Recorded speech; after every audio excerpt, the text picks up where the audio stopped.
waaw ndaje bi li ko waraloon mooy liggéey bi ñu doon def ci ñaari at yi ci projet USAID Haute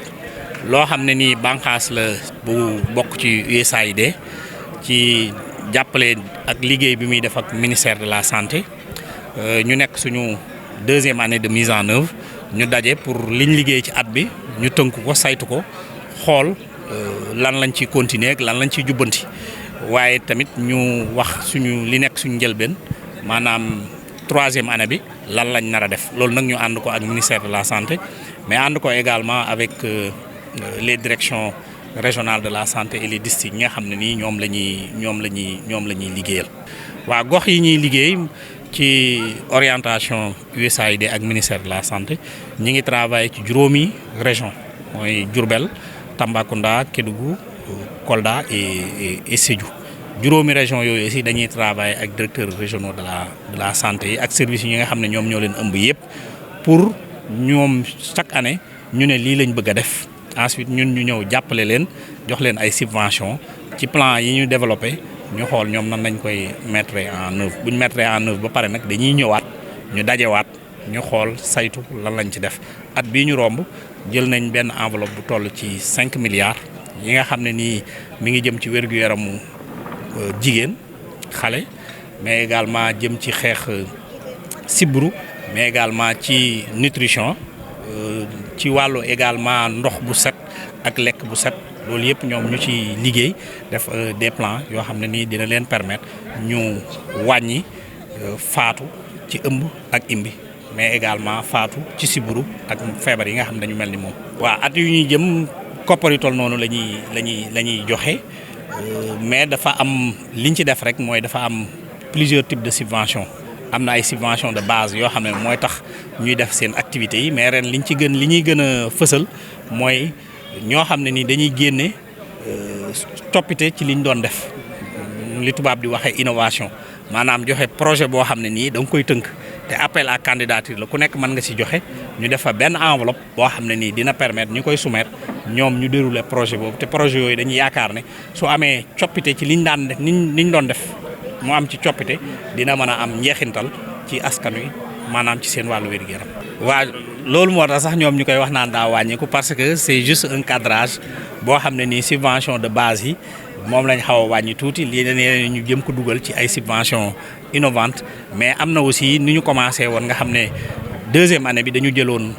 500 millions maanaam xaaju milliards di jënd ay équipement ren aussi am na équipement yoo xam ne dañ koy jot muy jógee États-Unis lu toll ci juróomi conteneur ñu koy joxaat donc enveloppe boobu aussi dañ ko xaw a wàññi dugal ko par exemple ci li ñu wax subvention de base mais li ñu doon appuyer dañuy continuer di liggéey ak ñoom beneen bi aussi première année ak deuxième année am na activité yu bëri yoo xam ne nii dañ ko doon def activité yooyu yaakaar nañ ne fi mu toll war nañu commencer les fruits de ces activités war nañ commencer di joxe ay résultats te activités yooyu dañuy gën a wàññeeku comme formation yu bëri yi nga xam ne nii dañ ko doon def ak activité de plaidoyer yu bëri yi nga xam ne nii dañ ko doon def yooyu aussi dañuy commencer di tirer les fruits de ces investissements. moo tax bi ñuy wax dañ ne la lii bànqaas la ci programme santé USAID maanaam projet bi dañ ko yóbbu ci juróomi gox mais boo xoolee le programme santé de l'USAID dafa global am na yeneen mécanisme yeneen projet yoo xam dañuy intervenir dans d'autres régions et au niveau central mais boo jëlee projet global bi ça couvre tout le pays mais ñun fi ñu yebal fi ñuy liggéey ci li nga xam ne ni USAID da koo ànd ak ministère de la santé mooy ces 5 régions. dañoo ñëw fii ci activité bi nga xam ne mooy mën a tënk li nga xam ne déjà def bilan ci li ñu defoon ci atum 2023 bi mais tamit jéem a tënk li nga xam ne moom la ñu fas yéene def ci atum 2024 xam ngeen ni liggéey bi ak suñu partenaire USAID Haute toujours étape bi dafa nekk étape bu am solo boo xam ne dañuy saytu dañuy toog xalaat li ñuy def ak nuñ ko defee ak fan moom nga fan ñal ñu yaakaar ne que war nañ ci yokk suñu doole ak fan lañ yaakaar ne que fii mun nañ ko bàyyi parce que am nañ ci jéego yu am solo donc saytu boobu ñu ngi ko tàmbalee ci suñu direction régionale de la santé yi donc ci région yi lañ ko tàmbalee def suñu réunion tey encore ñu woowaat ñu fi ñu ñëw ak suñu yeneen naataangoo yeneen 5 régions yi ñu ñëw fii ku nekk andi li nga xam ne moom la jotoon def ci région am wane ko devant collègues yëpp donc collègues yi tamit am ci seen gis-gis loolu tamit ku nekk delluwaat saytuwaat lu mu bindoon def ci ay correction mu nekk loo xam ne ci bu ñu paree ñu xam ne lii la ñuy fas yéene def ci atum 2024 donc mu nekk exercice bu am solo boo xam ne ñu ngi koy rafetlu bu baax a baax parce que day tax que lu ñu fas yéene def day nekk loo xam ne lu ñu réfléchir la bu baax lu méngoo la tamit ak li nga xam ne mooy suñu besoins yi au niveau donc de suñu région médicale yi donc loolu lañ fi def tey te gis nañ ne que jéego yi am na solo te ko ci fànn yëpp ci région yëpp tamit am na ay jéego donte am na ay jafe-jafe loolu tamit jafe-jafe aussi xam nañu yan yoon la ñu war a jaal pour mën a faj jafe-jafe yooyu loolu tamit nekk lu am solo donc loolu ñu ngi koy rafetlu te tamit aussi gis nañ ne que activités yi progression la li nga defoon daaw ak daaw jéeg am na ci yoo xam ne du jar nga koy defaat ren leen da ngay jéem a def leneen parce que am na loo xam ne da nga ko defoon daaw ak daaw jéeg ren loolu war na commencer di jur ay résultats bu commencer jur ay résultats nag kon du jar nga ciy delluwaat da ngay def leneen loo xam ne dafa lay gën a dimbale pour que résultat boobu mën a jëm kanam. waaw loolu xam nga xeex la boo xam ne bu am solo la mooy wérum xale ak jigéen loolu jéego yi ñu ngi koy gis parce que gis nañ ne que lépp luy faat jigéen yi ci bu ñuy wasin loolu tamit gis nañ ne que mu ngi jëm ci ginnaaw gis nañ ne tamit que xale yi tamit lépp li nga xam ne aussi sibiru bi ci xale yi mu ngi wàññeeku parce que am na programme yi nga xam ne programme yi am ci gox-goxaan yi muy programme PECADOM bi nga xam ne USAID mu ngi ci jàpp bu baax a baax muy programme tamit bi nga xam ne ñu ngi koy def ci suñu gox yi muy Kédougou Kolda ak Tambacounda muy programme CPS ci nawet bi dañuy fecc xale yi ci sibiru bi loolu tamit nekk na programme bu am solo boo xam ne wàññi na en tout cas xale yi di faatu ci sibiru bi surtout xale yi nga xam ne amuñu fukki at. te tamit gis nañ ne aussi palu grave yi nga xam ne li ko doon waral mooy xale yi nga xam ne duñ leen teel a fecc ak programme PECADOM bi tamit xale yi léegi relais yi dañuy dem ba ci gox-goxaan yi di gis xale yi teel leen gis fej leen te tamit teel leen référé loolu lépp bokk na ci loo xam ne wàññi na cas de palu grave yi. cas de palu grave bu wàññeekoo rek da ngay gis ne xale yi seen faat ci biir bi naal di wàññeeku. waaw xam nga bu njëkk ba da nga doon lim lu ëpp vraiment téeméeri xale ci junni boo jël yoo xam ne dañuy faat ci sibiru mais loolu léegi amatul xale yi di faat ci sibiru léegi lu néew la daanaka da nga koy par benn nga ciy dégg donc loolu xam nañ ne que lu ko waral mooy politique nga xam ñu ngi koy def te USAID mu ngi ciy téye mooy PECADOM bi ak aussi yeneen stratégie parce que partenaires yi dañuy lëkkaloo di liggéey ensemble parce que am na PECADOM bi am na aussi sànke yi ñi nandal ñuy joxe ci gox-goxaan yi mais am na aussi sensibilisation yi nga xam ne ñu ngi koy def ci communauté bi nit ñi léegi ku nekk gën na xam lu mu war a def parce que loolu tamit li ci njëkk mooy ñu sensibiliser communauté bi donc am na stratégie communautaire yoo xam ne ñoom partenaire bi mu ngi ci accompagner lépp luy communication ci communauté bi loolu tamit nekk na loo xam ne communauté bi boppam moom moo dem ba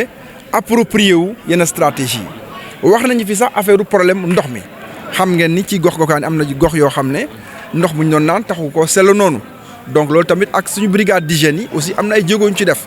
mais aussi bu ñu fàtte couverture maladie universelle loolu tamit partenaire bi daf ci jàpp loolu tax na aussi mutuelle yi aussi ñu jàpp ci ce qui fait que accès aux soins bi aussi daal di yomb donc yooyu yëpp boo ko saytee loolu lépp mooy andi résultat parce que résultat yi ay stratégie yu bëri ñooy andi résultat bi donc loolu dafa nekk loo xam ne dañ ci teg suñu bët ak yeneen sans compter aussi équipement yi nga xam ne joxe nañ ko parce que jumtuwaay yi parce que aussi pour nga mën a liggéey laaj na aussi nga am jumtuwaay yi sans compter aussi formation yi wax nañ ko ci at yu njëkk yi dañuy def benn accent bu am solo ci formation yi mooy renforcement de capacité xam nga santé dafa nekk loo xam ne chaque fois il faut nga jaar nga tàggataat acteurs yi parce que dafa nekk loo xam ne dafay gaaw a évoluer donc cette formation continue aussi ñoom USAID jàpp nañ ci bu baax a baax donc loolu bokk na ci loo xam ne ay acteurs yu xarañ lañ am ci suñu structure yi muy sage-femme muy infirmier yoo xam ne ay soins de qualité la ñuy joxe parce que soins yi tamit dafa laaj aussi mu nekk soins yu jaar yoon yoo xam ne yu mucc ayib yoo xam ne boo ko joxee malade bi aussi day daal di wër. koppar bi xam nga comme nee nañu daa mel ni dafa xaw a wàññeeku mais daanaka réorientation la je pense que kii coordonnateur adjoint wax na ko xam nga li nga defoon daaw ak daaw jéeg am na ci yoo xam ne ren doo ci dellu si il faut nga xool loolu noo koy kii ñoom dañu am benn kii bu am solo ñu ne subvention aux innovations ñu ne il faut que ñun ñu xool ku nekk ci goxam yan projet la mën a andi loo xam ne mën na andi ay jéego ñu proposer ay projet ñoom ñu sélectionner ay projet yooyu nañ leen financer donc am na benn partie financement yoo xam ne ci projet yooyu la jëm te aussi am nañ aussi ay matériels yi nga xam ne dañoo war a jóge États-Unis d'Amérique ñëw kon xaalis bu ñu doon war a jënd matériel boobu aussi dana ñëw sous forme de matériel donc loolu boo ko seetee loolu tamit ay koppar bu bëri la donc loolu da ngay foog ne subvention bi wàññeeku na donte sax xaw na wàññeeku mais wàññeeku boobu aussi ni ñu koy comprendre mooy réorientation la surtout xool li nga xam ne boo ci defee xaalis day andi résultat donc loolu moom ñun tamit suñu PTA yi aussi suñu plan de travail yi dañuy def ay orientation pour tànn ay stratégie yoo xam ne wóor nañu ko dañ ko mën a def te bu ñu ko defee tamit danañ ci am jéego donc ci ñu ngi ci liggéey boobu donc de sélectionner activités yi nga xam ne wóor nañ ne que boo ko defee day am jéego parce que ça ne sert à rien nga def activité boo xam ne du la andil benn jéego. waaw SRMENIA mooy santé de la mère et de l'enfant. Donc santé de la reproduction de la mère du nouveau-né de l'enfant et de l'adolescent. Donc loolu mooy wérgu yaram xale ak jigéen xam nga ni lépp ci loolu lay tourner boo xoolee sibiru bi boo xoolee xale yi lay gën a faat ak jigéen yu warul yi donc santé de la mère et de l'enfant daanaka lépp daf ci bokk. donc loolu nekk na loo xam ne mooy charnière bi parce que boo xoolee aussi ndox bu sell bu ñuy wax kon lay faat xale yi ñooy am biir bu daw bi ak yooyu donc lépp pratiquement ci foofu lay mujje donc gis nañu que PTA bi aussi am na ci solo donc mais du loolu rek parce que yeneen aspect aussi gouvernance sanitaire ak yooyu yëpp organisation du système renforcement du système donc yooyu yëpp am na ci solo mais comme ni ngeen ko waxee SRMENIA bi ak nutrition ngeen bañ a fàtte nutrition mooy lekk bi mu ñuy lekk mu nekk lekk bu sell loolu tamit am na ci solo. USAID Haute est un projet du programme santé de l'USAID pour la période 2021-2026 et qui travaille à appuyer le développement et la mise en œuvre des plans de travail des districts pour renforcer le système de santé et accroître la participation de la communauté aux problèmes de santé, l'engagement communautaire, mais également renforcer l'accès et la qualité des services. Nous intervenons dans 5 régions, qui sont la région de Diourbel, la région de Tambacounda, la région de Kédougou, la région de Tambacounda et de Kolda et de Sédhiou. Et le projet a commencé depuis 2022 avec la mise en œuvre de notre premier plan. Nous sommes à notre 3e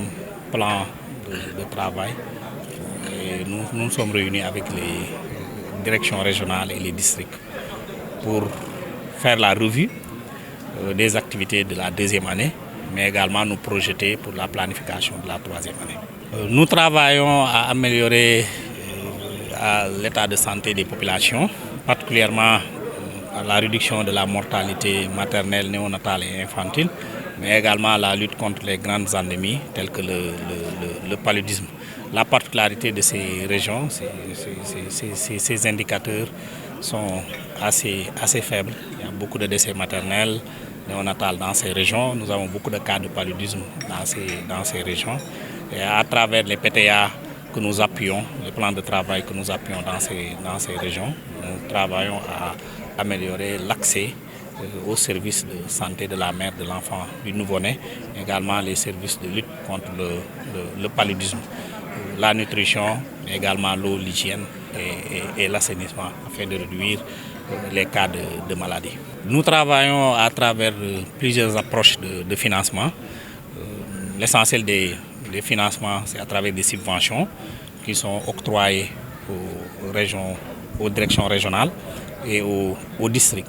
Et pour la 2e année, nous avions une enveloppe de 5 milliards qui ont été répartis sur la base de critères à l'ensemble de ces 5 régions.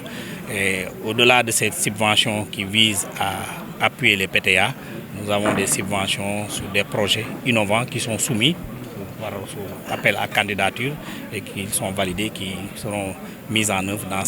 ces régions. Et parallèlement également, nous fournissons une assistance technique et financière à travers un dispositif régional qu'on qu'on appelle des bureaux régionaux, mais également les directions et les programmes de santé qui appuient ces directions régionales dans la mise en œuvre de certaines innovations ou de certaines activités. Nous travaillons dans le cadre global pour appuyer le ministère de la Santé. Et au niveau de nos zones d'intervention, nous avons également d'autres partenaires qui travaillent et nous développons des synergies d'action pour ensemble contribuer à l'amélioration de l'état de santé des populations. Et en termes de ressources humaines, nous travaillons à renforcer le fonctionnement des blocs qui offrent des soins obstétricaux et néonataux d'urgence de base à travers le recrutement de 10 techniciens anesthésistes qui vont rendre beaucoup plus fonctionnels ces blocs sonnés. Et dans nos zones d'intervention, il y a d'autres partenaires qui recrutent des infirmiers et des sages-femmes. Et nous, notre contribution également, c'est dans le renforcement de capacités, de formation de ces acteurs sur les problèmes de santé. Il parle de réduction par rapport à l'année passée, mais l'enveloppe globale n'a pas été réduite. C'est juste une orientation parce que nous sommes à notre 3e année de mise en œuvre. Il y a certaines activités qui étaient déroulées l'année passée en termes d'activités de process, notamment des activités de formation, d'analyse situationnelle, de capacité. Ces activités, maintenant, on a beaucoup mis le focus sur des activités qui visent à toucher directement les bénéficiaires, qui sont les populations. À côté également, nous avons beaucoup renforcé la mise en œuvre de projets innovants pour vraiment adresser certaines questions de santé. La première année également, nous avions mis à la disposition de ces directions régionales une enveloppe de 500 millions pour l'achat d'équipements. Cette année, nous attendons 5 conteneurs d'équipements qui nous viendra des États-Unis et ça, c'est valorisé et ces montants ont été destinés à d'autres activités. Les 5 milliards qu'on a octroyés, c'est la 2e année de mise en œuvre. Cette année, cette enveloppe sera reconduite. On est autour de 3 milliards pour ce qui est destiné au niveau des régions. Mais à côté, nous avons d'autres enveloppes telles que les subventions de base. C'est plus de 700 millions de dollars qui vont contribuer également dans le cadre de la mise en œuvre de ces activités. Merci beaucoup. Comme l'a si bien dit le coordinateur adjoint, aujourd'hui c'est un exercice d'élaboration des plans de travail annuels pour l'année 2024, mais également de bilan par rapport à tout ce qui a été fait durant 2022. Comme il l'a précisé, nous sommes déjà dans la 2e année, on va vers la 3e année de mise en œuvre du projet. Donc ce projet effectivement est en train d'avoir beaucoup d'impact au niveau de nos régions. Donc il y a tout ce qui concerne le renforcement du système de santé, mais également l'amélioration des indicateurs en matière de la santé de la mère et de l'enfant, et également tout ce qui concerne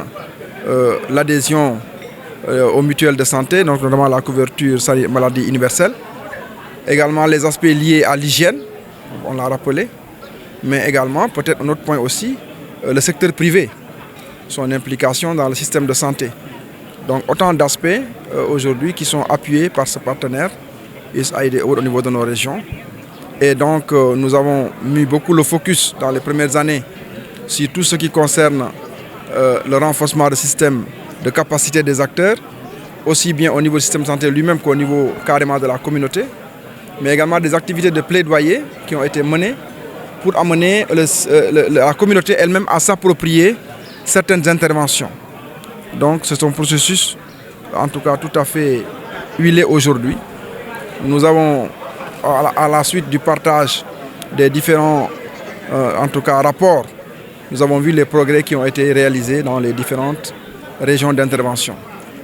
Maintenant, comme il l'a dit, cette enveloppe sur laquelle on a l'impression qu'elle a diminué, mais en réalité c'est une réorientation des ressources vers d'autres secteurs, notamment les subventions innovantes. Et là aussi, nous avons eu beaucoup de projets qui ont été conçus dans nos régions et qui, à partir de cette année 2024, vont être mis en œuvre et voir également ce que cela va apporter comme impact au niveau de nos régions. Ce qu'il faut vraiment saluer, c'est cette approche, vraiment cette collaboration directe qu'il y a entre nous et le projet. Nous avons aujourd'hui cette réunion, mais il faut savoir que cette réunion a été déjà démarrée au niveau de nos régions en tout cas nos directions régionales. Là, nous sommes à la deuxième réunion. Ça veut dire que nous sommes toujours en train de revoir tout ce qui a été proposé. Aujourd'hui, c'est une réunion avec l'ensemble des directions. Chaque direction a déjà fait sa propre réunion. Et maintenant, c'est un partage avec les autres. Ça permet un partage d'expérience entre les uns et les autres et d'avoir également les feedbacks des uns et des autres pour que durant ces 3 jours d'atelier, que nous puissions encore améliorer ce que nous devons proposer pour l'année 2024. Et à la suite de cela, vraiment des interventions pertinentes seront identifiées et feront l'objet de mise en œuvre durant l'année 2024. Bon, en termes de chiffres, vous savez, aujourd'hui, par exemple, on sait que le taux d'accouchement assisté par du personnel qualifié aujourd'hui dépasse les 80%. On a beaucoup de structures de santé aujourd'hui où les accouchements sont effectués par du personnel qualifié. Si on voit à Kolda, effectivement, c'est un taux qui a beaucoup progressé parce que le maillage de la région, la carte sanitaire s'est beaucoup améliorée. On a également même les chiffres liés à la mortalité liée au paludisme qui est en baisse. Aujourd'hui, avec la PECADOM, qui est une stratégie communautaire qui permet de prendre en charge précocement les cas de paludisme. Nous avons également les campagnes de CPS qui ont permis d'impacter sur la mortalité des enfants de moins de 10 ans. Donc de 3 mois à 10 ans, ces enfants-là, la mortalité a diminué. Et tout ça, c'est des programmes. La diminution, elle est même drastique. Aujourd'hui, nous avons une mortalité qui est inférieure aux 100 enfants pour 1000 habitants. Donc on sait que ces chiffres-là, avant, c'était des chiffres qui étaient extrêmement importants. Sans compter aussi que même les cas de palu graves ont diminué. Aujourd'hui, les cas de palu graves ont diminué parce que nous avons ce qu'on appelle la référence précoce des cas. Cette référence précoce, grâce au système communautaire, donc la PECADOM, qui bénéficie également de supervision constante de la part donc, des infirmiers chefs de poste, mais également des districts. Nous avons également donc, ces DSDOM qui font du porte-à-porte dans le cadre de la PECADOM+, pour aller carrément dépister les cas de palu, même dans la communauté. Et ce qui fait que de plus en plus, les cas de palu graves sont devenus, en tout cas, sont en baisse drastique. Ça, c'est pour ne citer que cela. Il y a également les aspects liés à l'hygiène. Tout ce qui se fait en matière de traitement de l'eau au niveau de la communauté, au niveau des villages, avec les brigades d'hygiène qui vont dans la communauté pour traiter l'eau, pour aider à la communauté à prendre en charge l'eau. Ce qui fait aussi que cela impacte sur tout ce qui est maladie diarrhéique. Vous voyez que c'est autant d'aspects aujourd'hui qui sont des points sur lesquels on commence à ressentir les effets de ce projet. Tous ces résultats sont documentés. Maintenant, comme il l'a dit, OWOD n'est pas le seul partenaire. C'est une synergie de partenaires. Il y a d'autres partenaires qui agissent. Donc ici, on essaie de créer la synergie. Parce qu'aujourd'hui, il faut que les partenaires, chacun apporte sa pierre à l'édifice et que tous puissent essayer de concourir vers la même direction, mais pas que les gens fassent la même chose. Donc il faut rechercher la complémentarité entre les partenaires et c'est ce que nous sommes en train de faire. Ce qui fait que, grâce à cette complémentarité, grâce également à l'accompagnement des directions du ministère de la Santé et de l'Action sociale,